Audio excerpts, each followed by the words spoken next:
পাহাড়ের কোলে এক বিশাল সবুজ উপত্যকা। সেখানেই এক ছোট্ট কুঁড়ে ঘরে থাকত খালিদ নামের এক যুবক। খালিদ ছিল একজন রাখাল। মালিকের দেওয়া কয়েকটি ছাগল চড়িয়েই তার দিন কাটত। তার জীবনটা ছিল খুব সাধারণ। ভোরে ছাগলগুলোকে নিয়ে বেরিয়ে পড়া, দিনভর পাহাড়ের তাজা ঘাস খাওয়ানো, ঝরনার পানি পান করানো আর সন্ধ্যায় নিরাপদে ফিরিয়ে আনা, এটাই ছিল তার রুটিন। তবে এই সাধারণ জীবনের ভেতরেই খালিদের একটা অসাধারণ জগৎ ছিল। যখনই সে একা থাকত, তার মুখে লেগে থাকত আল্লাহর জিকির। সুবহান আল্লাহ, আলহামদুলিল্লাহ, আল্লাহু আকবার। এই শব্দগুলোই ছিল তার একাকিত্বের বন্ধু। প্রকৃতির বিশালতার দিকে তাকিয়ে সে তার সৃষ্টিকর্তার মহিমা অনুভব করত। আসরের সময় হলে কোনো এক পাথরের উপর দাঁড়িয়েই সে নামাজে মগ্ন হতো। তার নামাজে হয়তো দামি জায়নামাজ ছিল না, কিন্তু ছিল বিনয় ও একাগ্রতা। সে মন থেকে বিশ্বাস করত এই পাহাড়, আকাশ, সবুজ চারণভূমি সব কিছুই তার রবের সৃষ্টি এবং তিনি তাকে সব সময় দেখছেন। খালিদের ছাগলের পালে একটি ছাগল ছিল একটু অন্যরকম, ধবধবে সাদা, তুনোর মতো নরম পশম। মায়াবী চোখের কারণে খালিদ তার নাম দিয়েছিল বারাকা, যার অর্থ আশীর্বাদ। বারাকা শুধু একটা পশু ছিল না, সে ছিল খালিদের বন্ধুর মতো। খালিদ যখন ক্লান্ত হয়ে গাছের ছায়ায় বসত, বারাকা তার গা ঘেঁষে বসে থাকত। যখন খালিদ নামাজে দাঁড়াত, সে চুপচাপ আশপাশেই ঘুরত, যেন বন্ধুর আনুগত্যকে সে সম্মান জানাচ্ছে। খালিদ তার সামান্য খাবার থেকেও বারাকাকে ভাগ দিত। তাদের মধ্যে এক নীরব ভালোবাসার সম্পর্ক তৈরি হয়েছিল। অন্য সব দিনের মতোই সেদিনও খালিদ ছাগল নিয়ে বেরিয়েছিল। আকাশটা ছিল মেঘলা। সবুজ ঘাসের খোঁজে সে পাহাড়ের বেশ গভীরে চলে গিয়েছিল। এক টিলার ওপর বসে সে আল্লাহর জিকিরে এতটাই মগ্ন ছিল যে সময়ের খেয়ালই রাখতে পারেনি।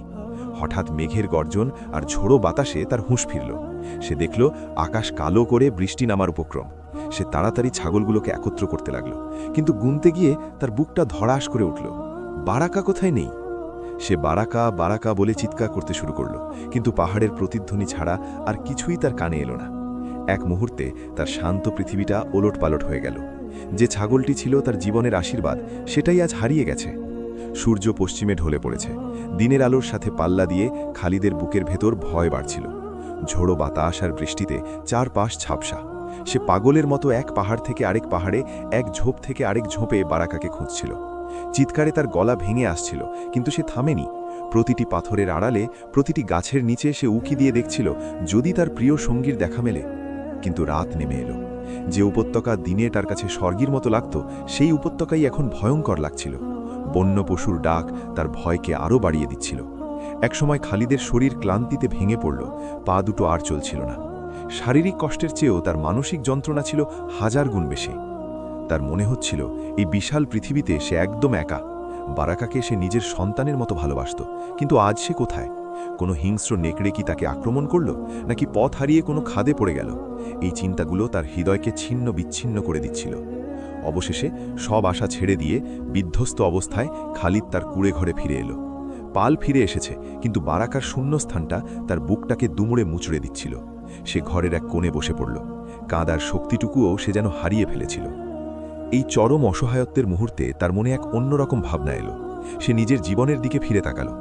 আমি তো আল্লাহর ইবাদত করি, তার জিকির করি, তবে কেন আমার সাথেই এমন হলো? আমার ইবাদতে কি কোনো ভুল ছিল?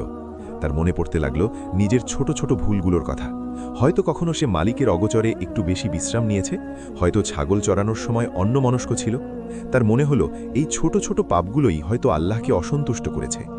এই উপলব্ধি তার অন্তরে এক গভীর অনুশোচনার জন্ম দিল। সে বুঝতে পারল এই বিপদ হয়তো আল্লাহর পক্ষ থেকে একটি পরীক্ষা। তার ভেতরের আত্মতৃপ্তি চূর্ণ বিচূর্ণ হয়ে গেল। সে অনুভব করল সে কতটা দুর্বল ও আল্লাহর মুখাপেক্ষী। তার হৃদয় ভেঙে যাচ্ছিল, কিন্তু এই ভাঙার হৃদয় নিয়েও সে তার রবের সামনে দাঁড়ানোর শক্তি খুঁজে পেল। সে বুঝতে পারল দুনিয়ার সব কিছু হারিয়ে গেলেও একজন আছেন যিনি কখনো হারান না, যার কাছে ফিরে যাওয়ার দরজা সব সময় খোলা থাকে। গভীর রাত, চারিদিকে নিস্তব্ধতা। খালিদের হৃদয় অনুশোচনার আগুনে পুড়ছিল। সে উঠে ঝর্ণার ঠান্ডা পানি দিয়ে উজু করল। তার প্রতিটি অঙ্গ ধোয়ার সাথে সাথে যেন অন্তরের ময়লাগুলোও পরিষ্কার হয়ে যাচ্ছিল। এরপর সে নামাজের জন্য দাঁড়ালো। এটা তার প্রতিদিনের মতো সাধারণ নামাজ ছিল না। আজ তার দাঁড়ানোটা ছিল এক ভগ্ন হৃদয় বান্দার তার মহান প্রভুর সামনে আত্মসমর্পণ। সে যখন আল্লাহু আকবার বলে হাত বাঁধল, তার মনে হলো দুনিয়ার সব কিছু পেছনে চলে গেছে, আর সামনে আছেন কেবলই তিনি, তার রব। সে সূরা ফাতিহা পড়া শুরু করল। ইয়াকা নাবুদু ওয়া ইয়াকা নাস্তাইন, অর্থাৎ আমরা কেবল তোমারই ইবাদত করি এবং তোমার কাছেই সাহায্য চাই। এই আয়াতটি বলতে গিয়ে তার গলা ধরে এলো। সে বুঝতে পারল এতদিন সে হয়তো শুধু মুখেই এ কথা বলতো, কিন্তু আজ সে অন্তর থেকে অনুভব করছে যে আল্লাহ ছাড়া সাহায্য করার আর কেউ নেই। নামাজ শেষে সে সিজদায় লুটিয়ে পড়ল। সিজদা হলো আল্লাহর সবচেয়ে কাছে যাওয়ার মুহূর্ত। খালিদ তার মাথা মাটিতে রাখল, যা বিনয়ের সর্বোচ্চ প্রকাশ। আর এরপর তার সব বাধা ভেঙে গেল। চোখ দিয়ে ঝরঝর করে পানি পড়তে লাগল। সে কোনো সাজানো ভাষায় দোয়া করছিল না, বরং একজন অসহায় সন্তান যেভাবে তার দয়াময় বাবার কাছে মনের কথা খুলে বলে, ঠিক সেভাবেই বলছিল। সে কাঁদতে কাঁদতে বলল, হে আমার রব, হে আর রহমান, হে আর রহিম, আমি এক গুনাহগার বান্দা। আমি দুর্বল ও অসহায়। আমার ভুলের জন্য আমি অনুতপ্ত। দয়া করে আমাকে ক্ষমা করে দিন হে আল্লাহ। হে আমার মালিক, তুমি তো আল ওয়াদুদ, পরম স্নেহময়। আমি তোমাকে ভালোবাসি। হে আল্লাহ, আমার প্রিয় বারাকাহকে আমি তোমার জন্যই ভালোবাসতাম, কারণ সে ছিল তোমারই একটি সুন্দর সৃষ্টি। সে আমার নিঃসঙ্গ জীবনের একমাত্র সঙ্গী ছিল। আজ সে হারিয়ে গেছে। আমার বুকটা ফেটে যাচ্ছে হে আল্লাহ। আমি জানি না সে কোথায় আছে, কেমন আছে, কিন্তু তুমি তো সব কিছু জানো। তুমি তো আল আলিম, সর্বজ্ঞানী। যদি সে বেঁচে থাকে তবে তাকে আমার কাছে ফিরিয়ে দাও, আর যদি এটা আমার জন্য পরীক্ষা হয় তবে আমাকে ধৈর্য ধরার শক্তি দাও। হে আল্লাহ, আমার এই দুর্বল অন্তর আর সইতে পারছে না, তুমি আমার ওপর রহম করো। তার দোয়া কোনো সাধারণ আবেদন ছিল না, এটা ছিল এক বিশুদ্ধ হৃদয়ের আর্তনাদ। তার প্রতিটি শব্দ ছিল আন্তরিকতায় মাখা। সে আল্লাহর সুন্দর নাম ধরে ধরে তাকে ডাকছিল। সেই রাতে খালিদ ঘুমায়নি। সে তার জীবনের সবচেয়ে আন্তরিক প্রার্থনা করেছিল। তার হৃদয়টা হালকা হয়ে গিয়েছিল, কারণ সে তার সব কষ্ট তার রবের কাছে সঁপে দিয়েছিল। সে জানে না তার দোয়া কবুল হবে কিনা, কিন্তু তার মনে এক অদ্ভুত শান্তি কাজ করছিল। সে অনুভব করছিল আল্লাহ তার কথা শুনেছেন। রাতের অন্ধকার কেটে গিয়ে ভোরের আলো ফুটছে।